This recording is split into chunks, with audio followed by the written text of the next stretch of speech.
जो ये विषय निकल रहा है, जो कुछ स्टेटमेंट कुछ लोग दे रहे हैं जो किसी तरह से भी ठीक नहीं ठहराई जा सकती कि ये वहाँ से हथियार लेके गए, यहाँ ये यात्रा के अंदर हथियार ले जाने की क्या जरूरत थी। जो अनर्गल बातें मैं उनसे कहना चाहता हूँ कि उनकी बहन बेटी पत्नी वहाँ पर होती है, फिर वो ये बयान लेके देती है। उनको अपने ना शब्दों का चयन करना आता है, ना उनको पता है कि यदि मैं कैप्टन अजय यादव से पूछना चाहता हूँ कि क्या तीर्थ यात्रा पर आप लोग जाते हो तो आप दंगा करने जाते हो? जब मैं उनके बयान का भी खंडन करता हूँ, निंदा करता हूँ उनके बयान की भी, क्योंकि मैं उनसे भी यही सवाल करना चाहता हूँ कि क्या आप तीर्थ यात्रा पे जाते हो तो अपनी बेटी को लेके जाते हो, अपनी पत्नी को लेके जाते हो, तो आप दंगा करने के लिए जाते हो क्या? और यदि कोई इस तरीके का बयान देता है तो उसका खामियाजा भी उसको भुगतना पड़ता है। यदि वो राजनीतिक स्वार्थ के अंदर गए थे तो राजनीति में उनको इसका खामियाजा भुगतना पड़ेगा। सिर्फ वोटों की राजनीति से देश नहीं चलने वाला है।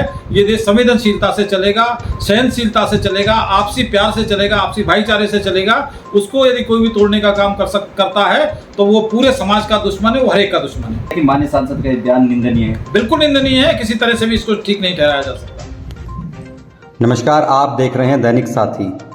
31 जुलाई को मेवात के नूह में ब्रिज मंडल यात्रा के दौरान हिंसा, आगजनी व 7 लोगों की मौत के बाद विपक्ष की ओर से लगातार बीजेपी सरकार को घेरा जा रहा था। लेकिन भाजपा के गुरुग्राम से सांसद, केंद्र राज्य मंत्री की ओर से नूह हिंसा पर दिया गया बयान विपक्ष के लिए हथियार बन गया। हिंसा के बाद जिस तरह से भाजपा आक्रामक नजर आ रही थी, गुरुग्राम सांसद के बयान से वह असहज दिखाई दी। सूत्रों की माने तो गुरुग्राम लोकसभा में लाखों मतदाता सांसद के इस बयान से नाराज हैं। बता दें कि गुरुग्राम लोकसभा के मेवात की 3 विधानसभाओं में जहां 6,24,000 से ज्यादा मतदाता हैं, वहीं गुरुग्राम में रेवाड़ी की 6 विधानसभाओं में 17 लाख से अधिक मतदाता हैं। सूत्रों की माने तो सांसद के बयान के बाद राष्ट्रीय नेता भी नाराज हैं, क्योंकि जिस तरह से कहा गया कि दोनों समुदायों के पास हथियार थे, इस बयान के बाद भाजपा के विरोधियों को बोलने का मौका मिल गया। माननीय सांसद महोदय का यह बयान भाजपा की राजनीति से भी कतई मेल नहीं खाता।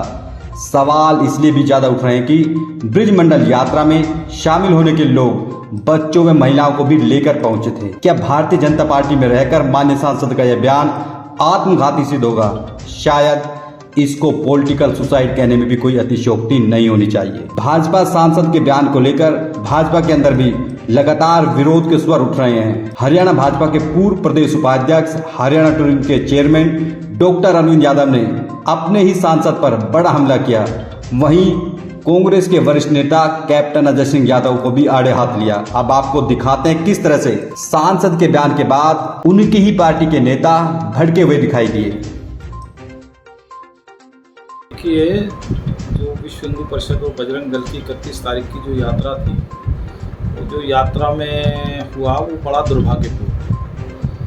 मेरे पास लगभग 2:30-3 बजे वहाँ से संदेश आया कि इस तरह से घेर लिया गया है जो यात्रा वाले लोग थे। मैं बराबर से, मेरे पास सारी डिटेल है कि मेरे पास 3-4 लोग बराबर कांटेक्ट में रहे। 5-5 मिनट में उनसे मेरी टेलीफोन पे बात होती रही। मेरी एसपी से बात हुई, मेरी एडीजीपी से बात हुई, रविकरण जी से, मेरी आलोक मित्तल जी से, एडीजीपी सीआईडी से बात हुई, मेरी जो है दीपक सारन जी से, एसपी रेवाड़ी से बात हुई। मेरी मतलब एक के बाद वहाँ भी मेरा संपर्क रहा। वो सारी डिटेल मेरे पास है कि आपको भी देखोगे तो आपको आश्चर्य होगा कि किस तरीके से सारे लोगों की जानकारियाँ मैं लेता है। जो ये विषय निकल रहा है, जो कुछ स्टेटमेंट कुछ लोग दे रहे हैं जो किसी तरह से भी ठीक नहीं ठहराई जा सकती कि ये वहाँ से हथियार लेके गए, यहाँ ये यात्रा के अंदर हथियार ले जाने की क्या ज़रूरत थी। जो अनर्गल बातें मैं उनसे कहना चाहता हूँ कि उनकी बहन बेटी पत्नी वहाँ पर होती और फिर वो ये बयान दे के देखते। और यदि ये लोग दंगाई थे, दंगा करने गए थे, यात्रा निकालने नहीं गए थे, तो कोई दंगा करने जाएगा, कोई हथियार लेके लाठी लेके जाएगा तो क्या वो अपनी बहन बेटियों को, अपनी माँ को, अपनी पत्नी को, अपने बच्चों को साथ लेके जाएगा? यानी जिस तरीके की बात का, जिस तरीके की भाषा का इस्तेमाल किया जा रहा है इन यात्रियों पर, जो एक तरीके से मंदिर के अंदर अपनी हर साल निकालते। पिछले साल तो यहाँ से जो यात्रा रेवाड़ी से गई थी, मैंने झंडी दे के उस यात्रा को चलाया था।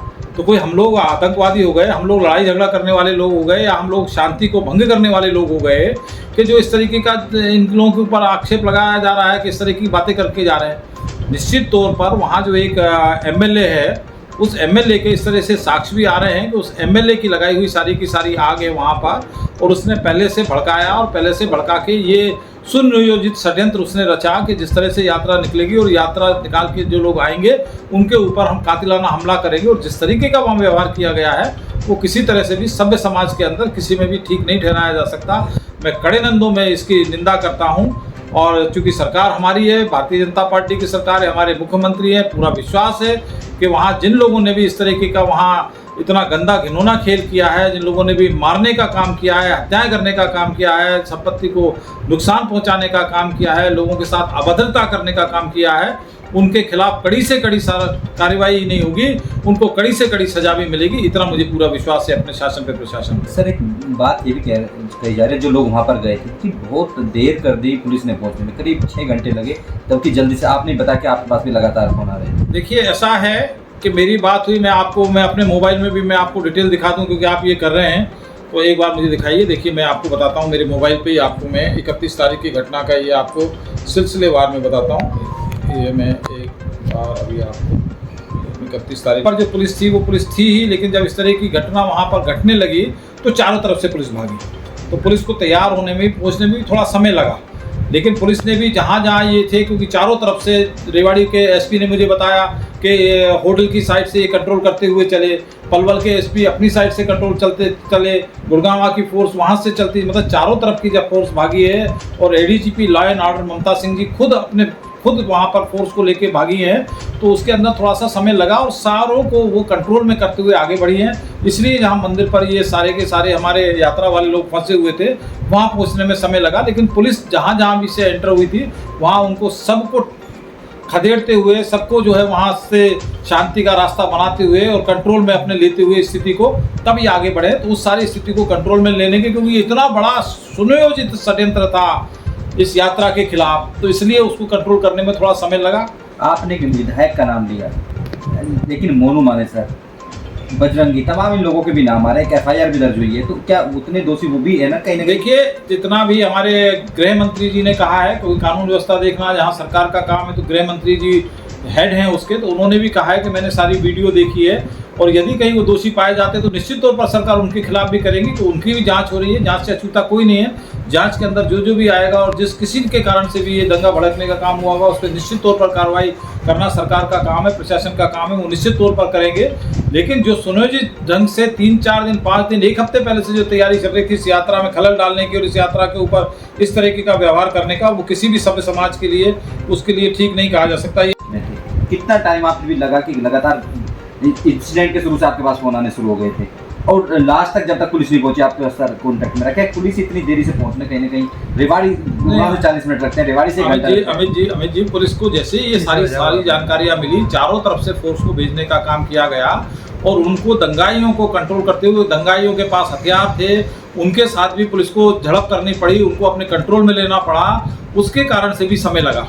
और ये जहाँ मंदिर में थे, वो मंदिर भी जब चारों तरफ से आके इस मंदिर तक पहुँचे हैं, एडीजीपी खुद पहुँची हैं ममता सिंह जी वहाँ पर, और इनको उन्होंने विश्वास दिलाया है, तो उसमें जरूर 3-4 घंटे का समय लगा है, इसमें कहीं कोई अतिशयोक्ति नहीं है। लेकिन दंगाइयों ने पूरे हथियारों के साथ जिस तरीके से वहाँ का सारा वातावरण खराब कर दिया था इन्होंने, नूह से लेके सारे इलाके के अंदर, तो उसको सबको कंट्रोल करते हुए फिरोजपुर झिरका से लेके सारी जगह का था, बड़कली चौक से लेके, तो सबको कंट्रोल करते हुए जो पुलिस आई है, तो कंट्रोल करने के अंदर टाइम लगा है और पुलिस ने जितनी जल्दी पॉसिबल हो सकता था सबको निकालने का काम किया है। प्रशासन मुस्तैद रहा है, पुलिस डिपार्टमेंट मुस्तैद रहा है, एडीजीपी CID खुद वहाँ पर एक लेडी सिंघम के तौर पर ऊपर जाके उन्होंने जो आज सारा मीडिया और सब उनकी तारीफ कर रहा है, उन्होंने बिना अपनी जान की परवाह किए हुए जान पर खेल कर, और जो उनका नैतिक दायित्व बनता था एक अधिकारी के नाते, उन्होंने पूरी मजबूती के साथ उसको निभाया है। तो इस तरीके से कहीं कोई कोताही वाली बात नहीं है, समय लगा है। सर अब एक नेताओं के बयान लगातार सामने, कैप्टन अजय सिंह यादव कहते कि भाजपा का षड्यंत्र चुनाव को देखते हुए, इसको लेकर क्या कहेंगे? बाकी विपक्षी उनको अपने ना शब्दों का चयन करना आता है, ना उनको पता है कि यदि मैं कैप्टन अजय यादव से पूछना चाहता हूँ कि क्या तीर्थ यात्रा पर आप लोग जाते हो तो आप दंगा करने जाते हो? जब अपने बच्चों को, अपनी बहू को, अपने बेटे को, बेटियों को लेके जाते हो तो क्या आप दंगा करने जाते हो? जो ये यात्रा के अंदर विश्व हिंदू परिषद के लोग गए थे या बजरंग दल के लोग गए थे और इनके साथ इनकी पत्नियां थी, इनकी माँ थी, इनकी बेटियां थी, इनके बच्चे थे, परिवार के लोग थे, तो परिवार के लोग को लेके क्या ये वहाँ पर दंगा करने के लिए जा रहे थे? मैं कप्तान साहब से पूछना चाहता हूँ। और जो नेता लोग इस तरह का बयानबाजी और दूसरे नेताओं ने भी की है, मैं उनसे भी पूछना चाहता हूँ कि क्या दंगा करने के लिए वो जाएंगे? अपने घर के परिवार की बहन बेटियों को साथ में लेके जाएंगे? एक ये तो थे कैप्टन अजय सिंह यादव, कांग्रेस के नेता है। आप ही की पार्टी के सांसद, स्थानीय सांसद है, बीजेपी के वरिष्ठ नेता, केंद्रीय मंत्री, वो कहते हैं कि दोनों पक्ष हथियार लेकर पहुंचे। कितना वाजिब है? मैं उनके बयान का भी खंडन करता हूं, निंदा करता हूं उनके बयान की भी, क्योंकि मैं उनसे भी यही सवाल करना चाहता हूं कि क्या आप तीर्थ यात्रा पे जाते हो तो अपनी बेटी को लेके जाते हो, अपनी पत्नी को लेके जाते हो, तो आप दंगा करने के लिए जाते हो क्या? कहीं इससे कभी किसी हिंदू ने किसी के ऊपर पत्थर फेंकने का काम किया क्या? एक 1947 की वो बात कर रहे हैं, 1947 से लेके आज तक वो बता दे कि इस तरीके का व्यवहार किसी भी हिंदू ने किया है क्या? कहीं जाके पत्थर फेंकने का, या यात्रा करते हुए जाते हैं तो वो अपनी बहन बेटियों को, परिवार के लोगों को ले जाते हैं, तो दंगा करने जाएगा क्या कोई? मैं उनसे पूछना चाहता हूं, दंगा करने के लिए वो लोग थे, वहां पर मुस्लिम समाज के लोग थे, जो वहां दूसरे समाज के लोग थे, जो वहां पहले से षड्यंत्र रचे हुए थे, पत्थर उन्होंने इकट्ठे कर रखे थे, हथियार उन्होंने इकट्ठे कर रखे थे, पहाड़ों के ऊपर उन्होंने अपनी पोजीशन ले रखी थी। तो दंगा करना वो दंगा करने के लिए गए थे, या ये यात्रा अपने परिवार को लेके गए थे, ये दंगा करने गए थे? निर्णय सबसे पहले इस बात का करना पड़ेगा। आपके सांसद है, बीजेपी के सांसद हैं, तमाम विपक्षी पार्टी उनके बयान को एक आधार बना रही है कि दोनों पक्षों के पास है। दूसरा, क्या वोट बैंक की खातिर इस तरह का बयान दिया गया? क्योंकि जिस तरह से मेवात में वो चुनाव भी लड़ते हैं, उनका लोकसभा क्षेत्र, मैं कहता हूँ ये विषय लोकसभा क्षेत्र का होने का नहीं होने का नहीं। मैं भी राजनीति करता हूँ, 40-42 साल का हो गया, लेकिन समय की उसको नज़ाकत को भी देखना चाहिए, वास्तविकता भी देखना चाहिए। ये किसी को भी इस तरीके के बयान देने की परमिशन नहीं दी जा सकती है, और यदि कोई इस तरीके का बयान देता है तो उसका खामियाजा भी उसको भुगतना पड़ता है। यदि वो राजनीतिक स्वार्थ के अंदर गए थे तो राजनीति में उनको इसका खामियाजा भुगतना पड़ेगा। और इस तरीके की बात को किसी को भी, चाहे वो किसी भी पार्टी का, चाहे वो भाजपा का हो, वो कांग्रेस का हो, समय की संवेदनशीलता को सबको ध्यान में रखकर अपनी बात को रखना चाहिए। सिर्फ वोटों की राजनीति से देश नहीं चलने वाला है, ये देश संवेदनशीलता से चलेगा, सहनशीलता से चलेगा, आपसी प्यार से चलेगा, आपसी भाईचारे से चलेगा। उसको यदि कोई भी तोड़ने का काम करता है तो वो पूरे समाज का दुश्मन है, वो हर एक का दुश्मन है। लोकसभा आपने भी वरिष्ठ नेता तमाम लगातार राजनीति में, इस तरह का बयान आखिर किस मकसद से दिया होगा? क्योंकि कहीं ना कहीं लोग नाराज भी हैं इस बयान के बाद। भाई नहीं देना चाहिए था बयान, बिना सोचे समझे बयान दिया है, और क्यों बयान दिया है इस बारे में तो वही ज़्यादा बता सकते, मैं नहीं बता सकता। पर मैं एक भारतीय जनता पार्टी के कार्यकर्ता के नाते मैं इस बात को कह सकता हूँ कि ये बयान किसी तरह से भी ठीक नहीं ठहराया जा सकता। और फिर वही बात है कि परिवार के साथ कोई दंगा करने नहीं जाएगा। हम माता वैष्णो देवी पे भी जाते हैं, कहीं पर भी जाते हैं, हाथ के अंदर लकड़ियां होती हैं, पहाड़ के ऊपर मंदिर बना हुआ था, उस कारण से भी लेके गए होंगे। तो कोई छोटी छोटी लकड़ियों से, छोटी छोटी से क्या वह दंगा करने गए थे? परिवार के लोगों को लेकर दंगा करने गए थे क्या? ये मन के अंदर किसी के भी आ सकता है कि मैं परिवार के लोगों को लेऊंगा वहां दंगा करने के लिए जाऊंगा? और इतने साल से यात्रा निकाल रहे हैं, उससे पहले क्यों नहीं ये दंगे हुए? रेवाड़ी के भी 400 से अधिक लोग गए थे। बिल्कुल निश्चित तौर पर गए थे, बिल्कुल निश्चित तौर पर गए थे। और अभी तो ये सारी परतें खुलनी शुरू हुई है, प्रशासन अपना काम कर रहा है, पुलिस अपना काम कर रही है, सब दूध का दूध पानी का पानी आएगा और कोई बच नहीं पाएगा। क्या माना जाए कि माननीय सांसद का बयान निंदनीय है? बिल्कुल निंदनीय है, किसी तरह से भी इसको ठीक नहीं ठहराया जा सकता।